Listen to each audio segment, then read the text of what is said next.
gerblieji, sveiki garbus svečiai. Čia jau buvo užsiminta apie tą platesnį kontekstą, tiek politinį, tiek ir aš pridėčiau akademinį. Žinau bent 2 labai rimtas tarptautinės konferencijas, kurios vyks šio mėnesio gale ir spalį, skirtas būtent dekolonizacijos, mūsų regiono dekolonizacijos temai. Taigi tikrai ši konferencija neiškrenta iš bendro aktualijų konteksto, priešingai, jinai yra visiškai, žodžiu, atliepia šitą dabartinę poreikį įvardinti tas problemas ir įvardinti jas įvairiais pjūviais, įvairiais aspektais, įvairiais kampais. Norėčiau pradėti savo trumpą pasisakymą prisimindama dar prieš karą išleistą rusų rašytojo fantasto Dmitrijaus Gluchovskio romaną pavadinimu Post, kuriame jis aprašo Rusiją, kuri yra susitraukusi iki Volgos upės ties Jaroslavliu, o kas už tos Volgos upės yra neaišku. Ten jau, žodžiu, veikia kažkokie pabaisos, žvėris. O atsitiko taip, kad kažkada Rusijoje vyko sukilimai ir caras, fantastinis romanas, kalbam apie sugrįžusią Rusijos imperiją, caras pasiremdamas neolingvistiniu programavimu, mokslininkais, kurie to užsima, sukūrė tam tikrą formuluotę, tam tikrą šėtonišką maldą, kurią išgirdę žmonės išprotėja ir tampa žvėrėmis ir žudo vieni kitus. Ir ta malda buvo pasiųsta prieš sukilėlius ir tokiu būdu jie buvo nugalėti. Bet sakau, Rusija liko labai apribota. Ir atsitinka taip, kad iš tų, žodžiu, anapus upės šita tamsa, šitie žvėriai, šitie pabaisos prasiveržia ir galiausiai pasiekia Maskvą ir žūsta visi, skaitant patį carą. Tai čia tokia pasaka, fantastinė istorija, bet akivaizdu mes suprantame, kad ta šėtoniška malda tai yra propaganda. Tai yra tie žodžiai, tie užkeikimai, kuriuos išgirdę žmonės yra pasiruošę žudyti ir jie tai jau daro.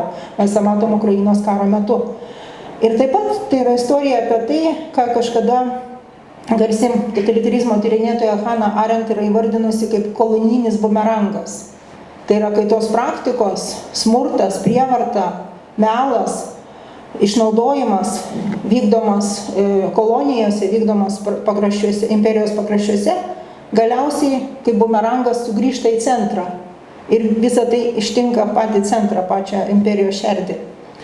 Taigi, kaip matom, kolonializmas kaip reiškinys, kaip daugiabriaunis procesas, pasireiškia įvairiuose pasaulio kraštuose, paliečia ne tik tas kolonijas, tos išnaudojamus žmonės kažkur pakraščiuose, jūrų, salose ar imperijos pakraščiuose, bet taip pat paliečia ir patį centrą, būtent per šitą smurto rikošetą, per šitą nužmoginimą, nužmogėjimą ir tą visuotinę smurto, prievartos ir melo įsigalėjimą.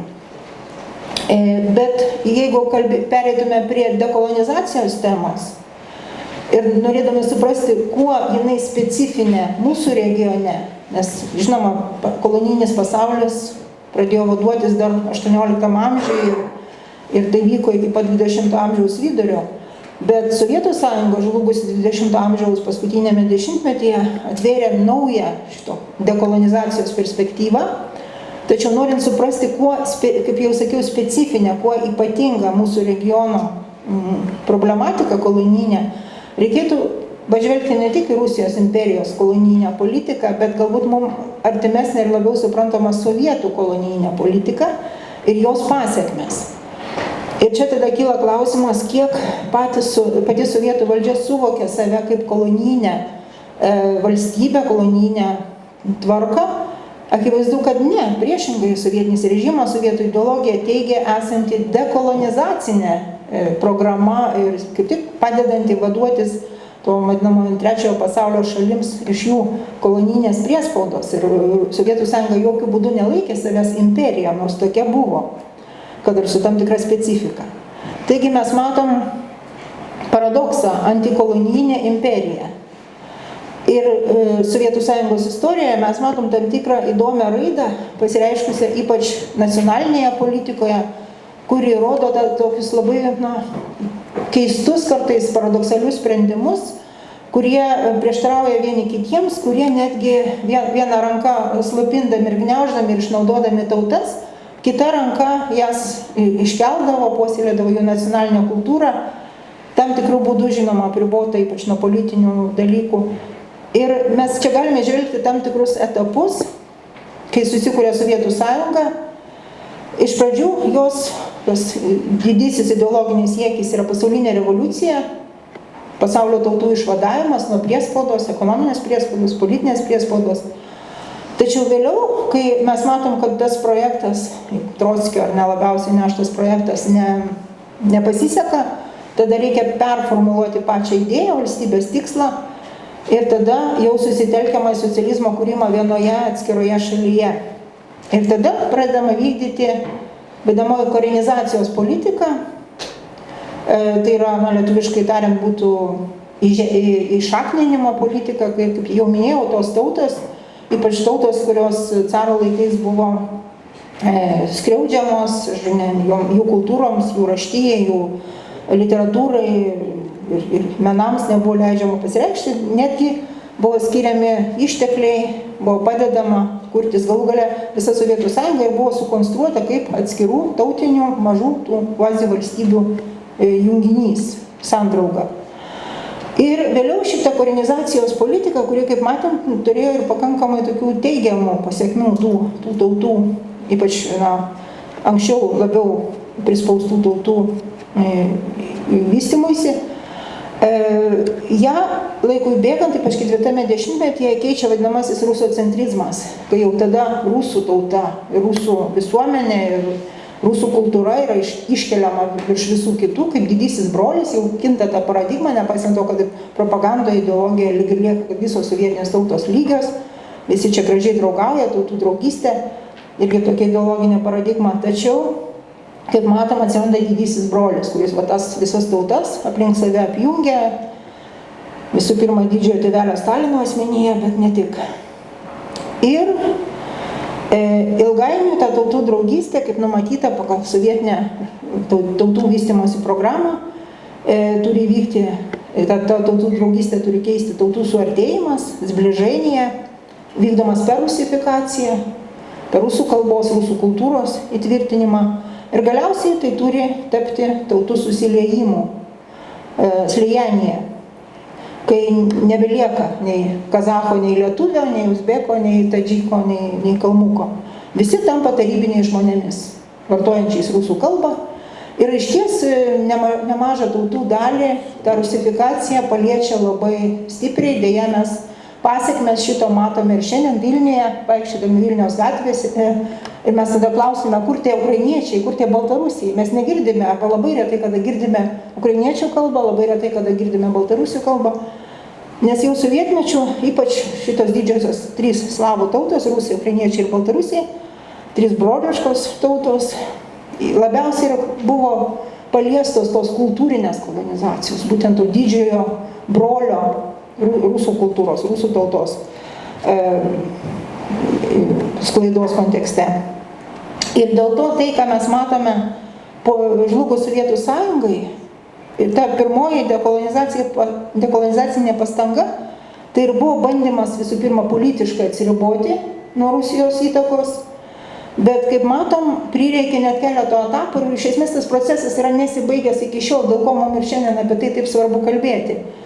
Todėl, kad dekolonizacija, kartais jinai net nebuvo suvokiama kaip dekolonizacija, Baltijos šalyse kalbėti apie okupacijos pasiekmes, žiūrėjau, ta okupacinė paradigma buvo labai akcentuojama taip pat ir Moldovoje, kitur labiau kalbėta apie desovietizaciją, dekomunizaciją, bet irgi mes matom pasiekmes, išėjimas iš sovietinio to įtakos lauko vyko labai lėtai ir toj pačioj Ukrainoje mes matom tos kelis etapus, tarkim 90-aisiais metais žlungant sistemai, Baltijos šalis šluoja savo sovietinius paminklus, valo viešą erdvę, tą patį padaro vakarų Ukraina, tačiau centrinė ir rytinė Ukraina lieka su Leninais, kurių vertimas prasideda tik tai su trečiuoju Maidanu, tai yra 2013-2014 metais, tas vadinamas Lenino padas, Leninakritis, kai prasideda valymas, nes jie supranta, kad šitų objektų palikimas viešoje erdvėje reiškia toliau Rusijos kolonijinės įtakos palaikymą.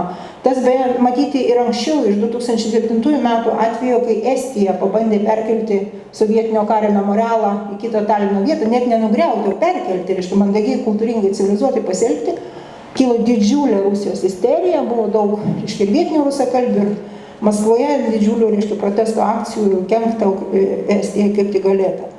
Taigi, reiškia, Rusija tuos objektus laiko savo kultūrinės ir politinės įtakos ženklais toje teritorijoje ir ne veltui vėliau ir Žaliojo tilto skulptūrų griovimas būtent Ukrainos Lenino pado kontekste irgi buvo suprantamas per šitą dekolonizacinę prizmę, tačiau dabartinis karas, kilęs 2022 metų vasario 24 dieną, aiškiai atvėrė kelią dar gilesniam šitos dekolonizacijos proceso, dar gilesniai formai, jau kėsinantis ir į sovietinių karių memorialus, kurie iki tol buvo palikti.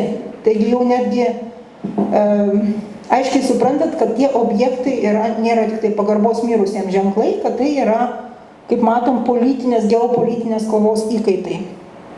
Ir anksčiau taip pat tos besivaduojančios tautos, jos aišku atrado tas skriaudas, kurias centras Maskva joms darė.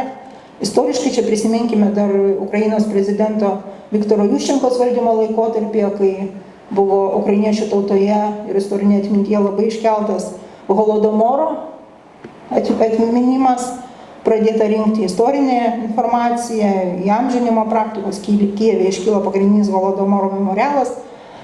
Tas pats, nors, kiek žinau, sužymiai dėl geopolitinių priežasčių, sužymiai kuklesnėm formom Kazachstane, jų badmetis pradedamas įamžinti, vėlgi matant tai per kovos su centru ir to centro, imperinio centro keliamomis grėsmėmis ir keltomis kančiomis prizmę.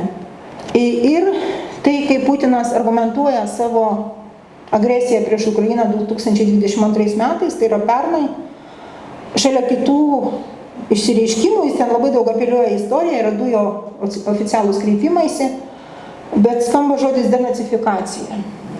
Vėlgi čia galima sakyti iš dalies, tai yra apeliavimas į vakarietišką istorijos politiką, į tą kontekstą, denacifikacijos kontekstą, kuris vyko Vokietijoje po karo, denacifikuojant, žodžiu, nacių režimą, apvalant Vokietiją ir vokiečių sąmonę nuo šito nacistinio užkrato.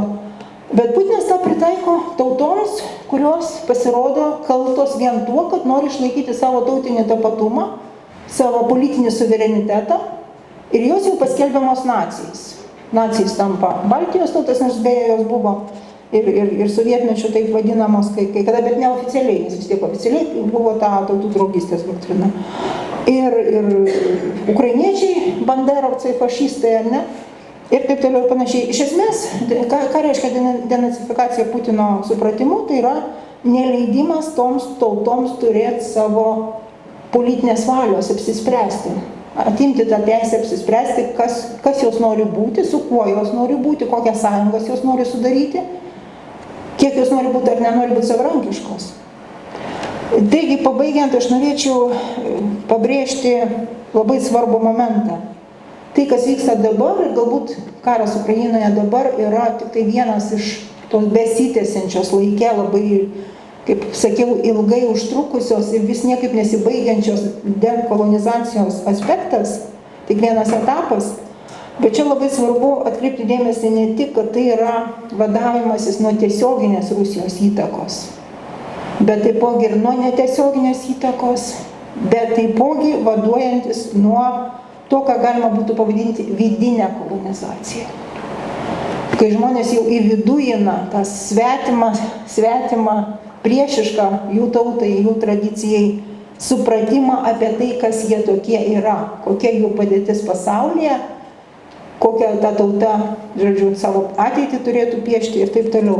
Tai nuo šitos ne tik išorinės, kas šiandien vyksta rytų Ukrainoje, bet ir nuo vidinės kolonizacijos, manau, kiekvienas mūsų, skaitant lietuvius, šiandien turėtume vaduotis labai atsakingai, labai sąžiningai ir labai atvirai, nepaisant tų dalykų, kurie gali mus pačius skaudinti ar liūdinti.